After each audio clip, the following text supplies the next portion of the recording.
happens if, for whatever reason, we simply can't grab the secondary leg? Of course, that's going to happen sometimes.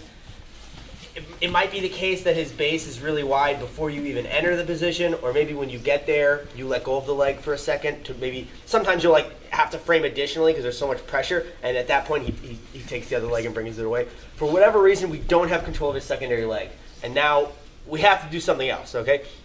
So we're gonna enter into the position, and from here, Mark does a good job of keeping that leg away from me. I have my bottom cross ashi, okay, but I don't have that secondary leg. Okay, don't turn so far away from me. Yeah, so it's more like this.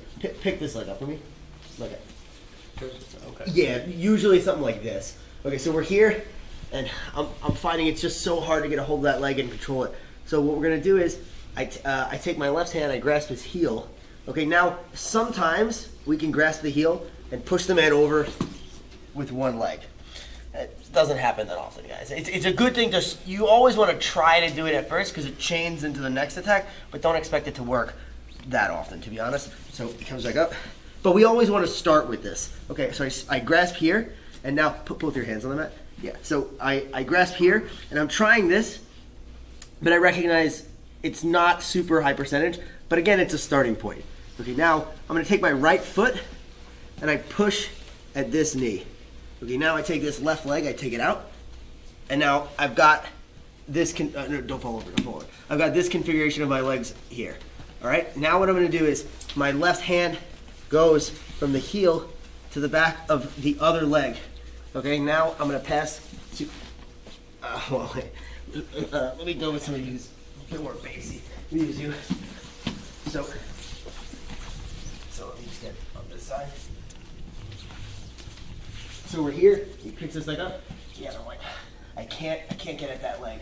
So what I do is I take in this case, my right foot, okay, I go with the crook of the knee there. Now I pass both my legs to the outside like so, okay? Now what I wanna do is I start reaching and I start spinning and see how my right foot, look what happened with my right foot. It's on his stomach, it's gonna go over his hip, okay? So it's gonna go over his hip as I spin, and the knee passes over my torso, and we have a backside 50-50, and we can catch the heel very, very easily and expose it. Okay, so again, so we start with an entry into a bottom cross ashi through a kanizami. He does a good job of keeping that leg away from me.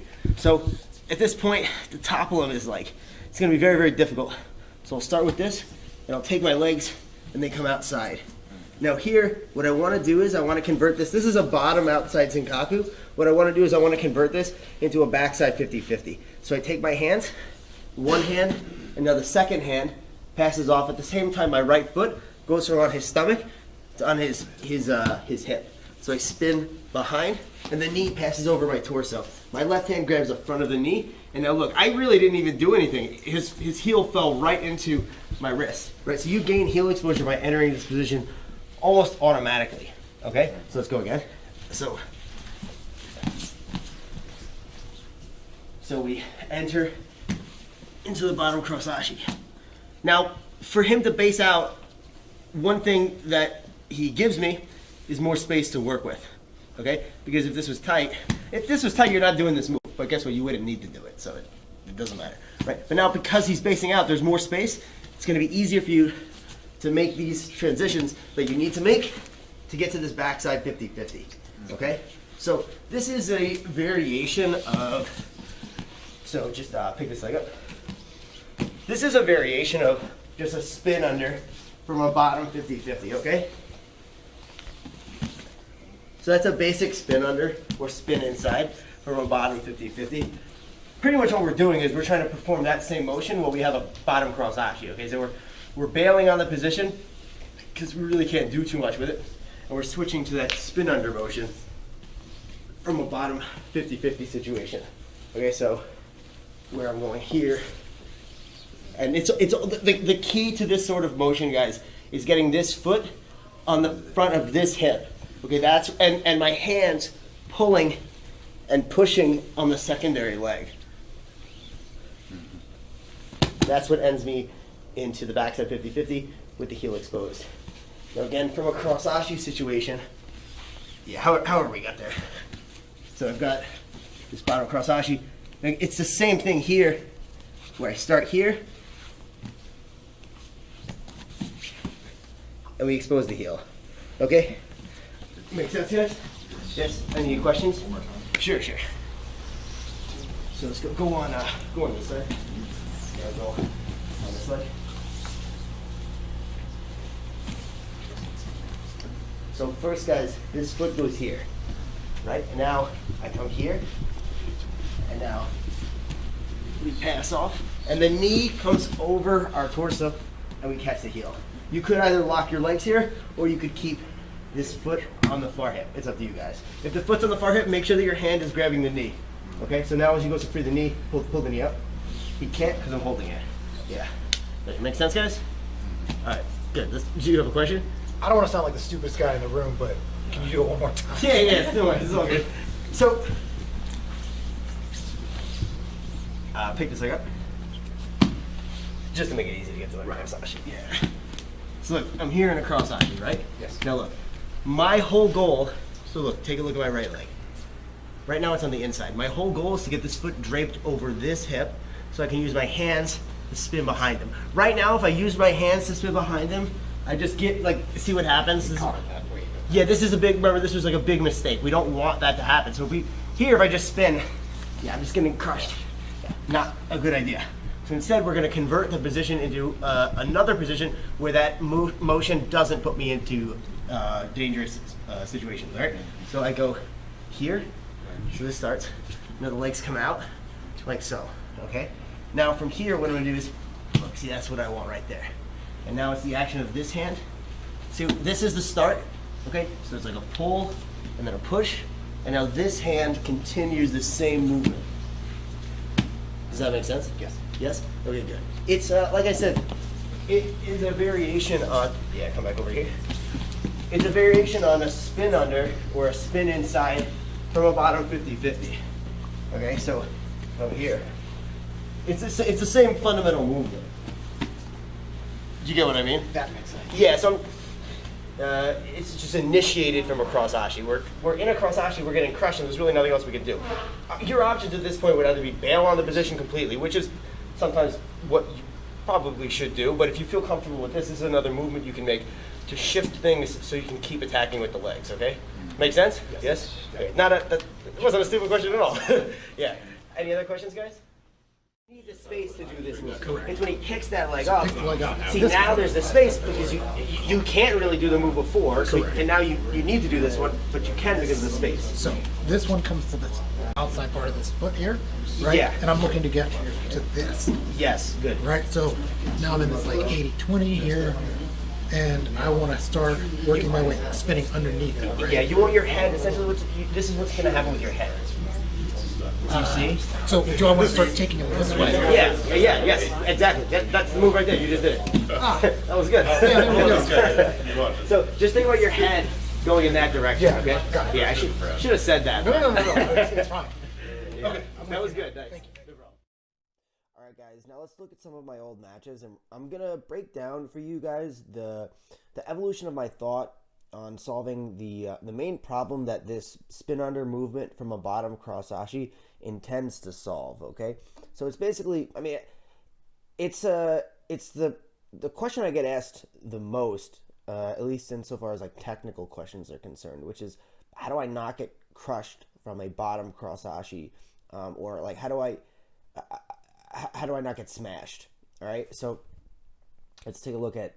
First of all, let's just look at the position. So right here, this is a bottom cross ashi. Okay, see how I have a cross ashi garami and I'm on bottom.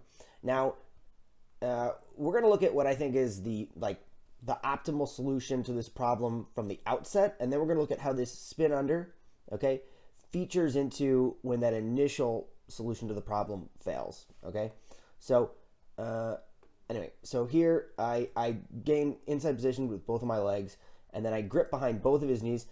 So this is a double overhook Kani Basami. Now the double overhook Kani Basami is very good for controlling the direction of the knee of the leg we intend to entangle. There is some risk involved because there is a potential for a rolling Kimura here because my elbow is separated from my torso. So there's a trade-off here. If you're ever going to do this move, it's a good move, but make sure you do it with some speed and you're off balancing your opponent throughout the entire process, so it's difficult for him to pursue the rolling Kimura counter. Anyway, so as you see, I entangle his leg. The first thing you should be doing to make sure you're not getting crushed in a bottom cross ashi is controlling the secondary leg. See how my left hand is grasping the secondary leg of my opponent? What that is going to enable me to do is very easily topple him over. He can't keep his base if I'm controlling both of his legs and keeping them close together. All right, and as a result, I'm able to topple him over very, very easily. Okay, now if I did not have control of that secondary leg, what he could have done, see him holding his secondary leg here, he could have extended this leg out, okay? And that's, we're going to see, is going to lead us into the spin under. But anyway, so this time I am able to topple him over, and I'm just going to show you guys the finish too. We'll talk a little bit about the finish as well. Sometimes when you entangle an opponent, you'll get a sense for, okay, this guy's not really defending right, and I could tell that's what was happening here. Right, he's sort of hiding the heel. He's hiding the heel, but he's not. It's not like super tight. And I just brought my elbow back, I caught the heel, and was able to get a finish. Honestly, like my exposure mechanics, my heel exposure mechanics here, this is not an advanced dig. Yeah, this is just a very basic dig. What he's doing at first is very intelligent. He's taking, he's pointing the back of his knee into my hips. Okay, that's going to ensure that I'm going to have a very difficult time exposing his heel. The problem is he just stops. He stops moving. He should have kept going. He should be taking this hand, pushing at my knee and trying to heist to get out. As a result, and he's also not pointing his toes whatsoever. Okay, the toes are coming in towards the knee, making it very easy for me to back elbow, and I expose the heel, and I get a quick finish from Cross Ashi. Now, in this match, we're going to see an old solution that I used to propose to this problem of the smashed bottom cross ashi. It still works. It definitely still works. And I think it's good to attempt it, but it's not as good as the spin under. All right. So under here, I get a grip, I pull myself towards him, and I go into a kani basami. Now here, you see this time, I don't have a grip on the secondary leg. It's too far away, and he's driving into me, right? He's trying to crush me. Now, what I'm going to do is, I'm going to take my left hand, I grab the heel, and then you can't really see it, but my left arm is basically it's around the ankle. Okay, I'm basically just trying to pull the ankle towards me as my hips come down. All right, and that allows me to bring the man down to his base. But the truth is, okay, in this match, me and the other guy, we're the same weight class. Okay, so it's a move that has some like plausibility to it. But if my opponent was bigger than me, this is not going to work. It's really tough to get this to work. Now, you know, if you're going against a guy in your own weight class, it definitely can, okay? But it's difficult to get to work. And the other thing that I don't like about it, I will say, is it does tend to put a lot of pressure on your knee here, as you see how I'm bridging up there? Yeah, there can be a lot of pressure at the knee, which I would like to avoid if possible. So, yeah, it's not to say this can't work, but don't do this on big people, and don't expect it to work every time, okay? So, and again, we'll look at the dig and the finish here. I mainly want to talk about the finish. So this is a similar situation as the last one. I could tell this guy, he didn't know how to hide his heel at all. And as you're going to see, I try to finish him in a really controlled way. I didn't want to have to do damage, obviously. So I was pretty slow with how I applied the mechanics. Okay, so let's look at the finish. So here I have heel exposure, and he spins to try to relieve pressure from the lock. Now here we're in a situation where his knee, this is a knee down finish. Okay, his knee, I want his knee to come close to the mat. All right. I'm gonna release a video on inside heel hook breaking mechanics like at length in the future. This is a topic I'm thinking a lot about nowadays, but I want to touch upon something here that's interesting. Generally speaking, when we look to finish heel hooks of any sorts, be those inside or outside heel hooks, we're going to look to apply pressure with our entanglement in one of two ways, okay? So every heel hook is composed of two things. You've got the heel exposure and the leg entanglement, or the Ashi Garami, right? We're not talking about the heel exposure part right now. We're just talking about the entanglement. Generally speaking, we're looking to apply pressure to the leg from the point of the entanglement in one of two ways. We either want to create pressure to the top of the knee, pressure to the top of the thigh. Okay, right here, I'm putting pressure to the top of the thigh with this leg. Okay, that's what gets me the break here. I didn't actually break him, he tapped, but that's what would have gotten me the break. Okay, here I'm putting pressure at the top of his thigh. Okay, that's going to act in contrast to the pressure I apply from the heel hook. Okay, and that's what damages the ligaments of the knee. Okay, that's possible because it's the heel that's in contact or potential contact with the mat. Okay, it's obviously not the knee. All right, now in this situation, it's the knee that's in potential contact with the mat. And now it is difficult to put pressure to the top of the thigh in the same way.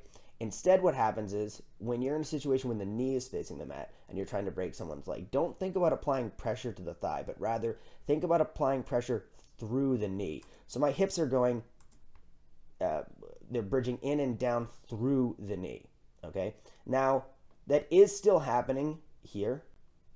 Okay, there is still a bridge, as you see right there. See how my hips are flaring? There is still a bridge, but the chief mechanic is the pressure at the thigh. That's why if you see my leg is pretty close to his knee. Okay, so you might be thinking like he could get his knee line out pretty easily. Well, to some extent that is true. I'll talk about that in the video made for this topic. But anyway, the reason why I have my leg so close to his knee is because I'm trying to put the pressure to the top of the thigh as close to that knee as I can get it. All right, and again, there is a bridge into, like, you see my hips are coming. The pressure is going through the knee. Okay. But it's mainly that pressure to the top of the thigh that's getting the break in that situation. But in this knee down situation, it's mainly going to be the bridge through the knee. So look here, you see how I see how the hips flare, and again, there's a bridge going through the knee. Okay, acting in contrast to the heel hook. I've thought about this a lot. I'm not really putting any pressure into the thigh here. Not really. In the other situation, I am. So yeah, anyway, there will be a video on this topic that goes over it much more comprehensively, but I wanted to touch upon that in this video too, because this match featured it. All right, so anyway, I get the finish. Now here we're going to see me once again go into a bottom cross ashi, and this time I'm going to make use of the spin under counter, okay, to his base. This guy was a very, very solid black belt I competed against in Texas. Okay, so you see, I once again made use of an overhook to get that kind of Asami, right? So my right hand grabs behind his knee. I'm doing that so he can't, if he could point his knee in this direction, there's too much space for me to entangle the leg with a Kani Basami into a cross ashi. Usually, if I would have attempted the Kani Basami and his knee is pointed this way, what happens is you get like a shitty calf slicer. It's not really very good because you're below the knee. Your legs wrap up his leg below the knee. Now, if you can control the direction of his knee and you can keep it pointing this way, you can get above the knee. And so that's what I did there. Okay. Now, of course, I'm gonna let go of this in a second because he's fucking working to crush me, and I also don't want to expose myself for that Kimura. Okay, so I start framing with that hand instead. Now here, initially, I'm trying to topple him over, right, which is what I did in the last match.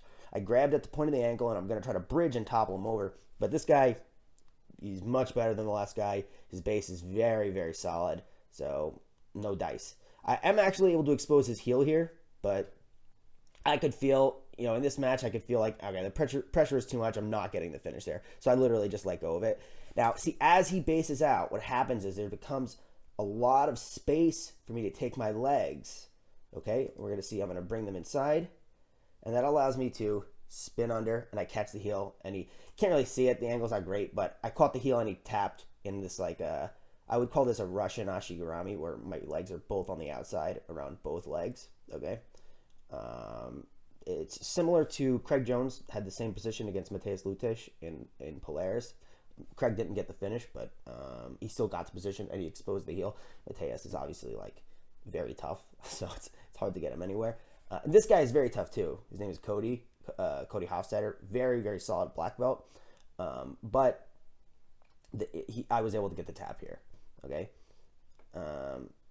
So you see how what I'm trying to do is take this foot and put it to the front of this hip so I can spin my head behind and that's going to put me in a backside 50-50, from which point I can expose the heel. Okay, and in the past, I've discussed at length the mechanism that allows you to expose the heel from a backside 50-50. It's pressure to the back of the knee, which locks the leg in a bent configuration, okay, where it's very easy to expose the heel because it's hard for him to put his heel on the mat or hide it by pointing the toes and such, all right?